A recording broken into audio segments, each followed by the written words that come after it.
আমি আমার খালাতো বোনকে পছন্দ করি। আচ্ছা, খালাতো বোনকে পছন্দ করি এবং ভালোবাসি। আমার খালাতো বোন আমাকে ভালোবাসে না, ভালোবাসে নাকি আমি জানি না, কিন্তু মাঝে মাঝে আমার খালাতো বোনের সাথে কথা বলি এবং আমি আমার খালাতো বোনকে বিয়ের প্রস্তাব দিয়েছি। আমার জানা মতে মাশাআল্লাহ, কে বললো রে তুই নাকি রে? আচ্ছা বাবুরা, আমি আমার খালাতো বোনকে বিয়ের প্রস্তাব দিয়েছি। আমার জানা মতে খালাদের ফ্যামিলির সবাই আমাকে পছন্দ করে। আচ্ছা, খালু আমাকে পছন্দ করেন না। আমি আমার বাড়ি থেকে প্রস্তাব দিয়েছি, তারা বলছে আমার খালাতো বোন তাকে মাওলানা পাস করে, বাবারে বাবা, মাওলানা পাস করিয়ে বিয়ে দিবে, কনফার্ম জান্নাতি, মাশাআল্লাহ। আমি তো চাচ্ছিলাম এখনই বিয়ে করি। আমার জানা মতে আমার খালাতো বোন রাজি। এখন মূল কথা হচ্ছে সে কি করবে, এই হচ্ছে তার মূল প্রশ্ন। সে আদৌ বিয়ে করবে নাকি করবে না। Even the most interesting matter is সে তার বয়স, ঠিকানা, কয় নাম্বার সন্তান, তার বয়স কত, মেয়ের বয়স কত, 14 গোষ্ঠী লিখে রেখে দিয়েছে এখানে। আচ্ছা, okay okay, let me share with you one thing. আমি কোনো বিরক্তিকর কথা আপনাদেরকে বলতে চাই না। দেখেন, 1.5 ঘন্টা এতগুলো হাদিস বললাম, এত ঘটনা বললাম, আয়াত বললাম, তাওয়াক্কুল বললাম। দেখবেন, মাইন্ড করবেন না, এগুলো বেশি একটা ভাইরাল হবে না। এই যে প্রশ্ন পড়লাম, এইটাই কালকে কয়েক কোটি মানুষ দেখে ফেলবে। তার মানে বাঙালি ভালো জিনিস খায় না, যত আউল ফাউল সব বাঙালিরা খায়, ঠিক কিনা বলে? তবে যেহেতু সে প্রশ্ন করেছে, উত্তর দিচ্ছি। প্রথম কথা হচ্ছে, বিয়ের বয়স হয়েছে, বাপ মাকে বুঝাবা প্লিজ, মুঝে শাদি করনা है। ভালো ভালো বলছি, বিয়ে দিয়ে দাও।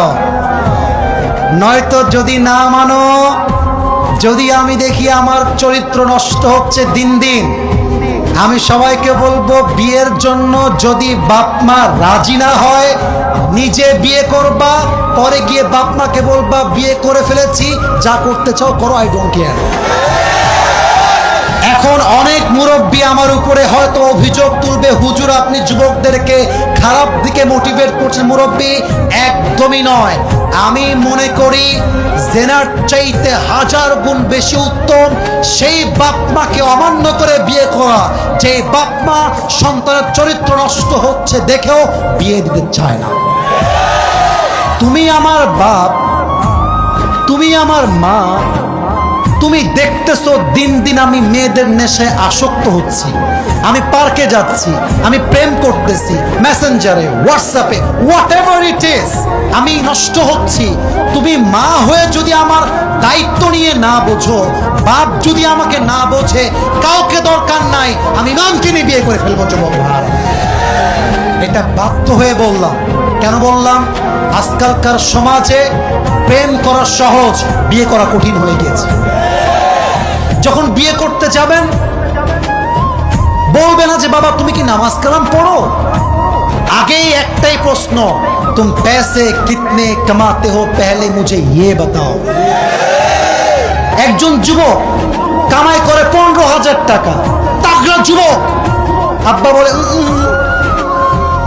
আরেকজন 50,000 টাকা বেতন, মাথায় চুল টুল কিছু নাই, টাকলা। আরে এটাই দরকার আমার যুবক ভাই, আছে না নাই? এক বাপকে যুবক বলছে, আব্বা জান এই মেয়েটাকে কার সঙ্গে বিয়ে দিলেন, इसके सर पे तो बाल नहीं है। तो अब्बा बोलছে बेटा सर पे बाल नहीं है तो क्या हुआ, जेब में माल तो है ना। তার মানে কিছু বাপের কাছে মেয়ের জামাই হিসেবে চরিত্রবান জামাই নয়, টাকাওয়ালা জামাই তাদের জন্য বেস্ট অপশন হয়ে গিয়েছে, ঠিক না বলেন? তো যুবকের জন্য প্রথম কথা, বাবা আগে বাবা মাকে বোঝাও, আব্বা আম্মার দোয়ার মধ্যেই রয়েছে আসল বরকত। আর একটা কথা বলে ফেলি, আমার বোনেরা মাইন্ড করবেন না, এই যুবকরা সবাই সাক্ষী আমার। আমি যুবকদের পক্ষে যেমন কথা বলি, আমি মেয়েদের পক্ষেও তেমন কথা বলি। আমি ভুল বললাম না ঠিক বললাম? বলো বলো বলো। আজকে যেই মেয়েকে দেখে মনে হচ্ছে রাজরানী, কালকে বিয়ে করে বুঝবা ये तो রাজরানী नहीं है, ये तो কাল নাগিনী है। মেয়েদের ভালোবাসা বাঁচতেও সময় লাগে না, রূপ পাল্টাইতেও সময় লাগে না। মেয়েরা আজকে বলবে আই লাভ ইউ, কালকে বলবে আই হেট ইউ। ইভেন আজকালকার মেয়েদের কাছে ভালোবাসার চাইতে, অনেস্টির চাইতে, চরিত্রের চাইতে বেটার অপশন মেয়েদের কাছে বেশি দামি হয়ে গিয়েছে। আজকে বলবে তোমাকে ছাড়া বাঁচবো না, কালকে আরেকজনকে দেখে wow this person is the better person than the first one, আরে এ তো আরো দেখতে সুন্দর, আরে এর তো টাকা আরো বেশি। প্রথম জনকে বলবে জান আমার না বাড়িতে কেউ মানছে না গো। এটার নাম হচ্ছে উপরে সদর ঘা, উপরে ফিটফাট ভেতরে সদর ঘা। অতএব বাবু যাকে বিয়ে করছো একটু ভেবে চিন্তে করো। আজকালকার মেয়েরা বোরকা পরলে কিন্তু দিনদার হয়ে যায় না। যত পার্কে মেয়েরা প্রেম করে বেড়ায় তার 80% মেয়েরা বোরকাওয়ালিরাই প্রেম করে বেড়ায়। 3 নাম্বার কথা বলে শেষ করতে চাই, যেই মেয়ে তোমাকে রাগ করেছেন আপনারা, আচ্ছা আমি কি বানাই ভুল কোন কথা বলেছি প্রিয় ভাইরা? আচ্ছা আমার দিকে একটু তাকায় বলবেন এটা আমার মুখে কি? ডানে আওয়াজ বামে আওয়াজ নেই, এটার নাম কি? দাড়িতে আমাকে অসুন্দর লাগতেছে, আনস্মার্ট লাগতেছে, খ্যাত লাগতেছে।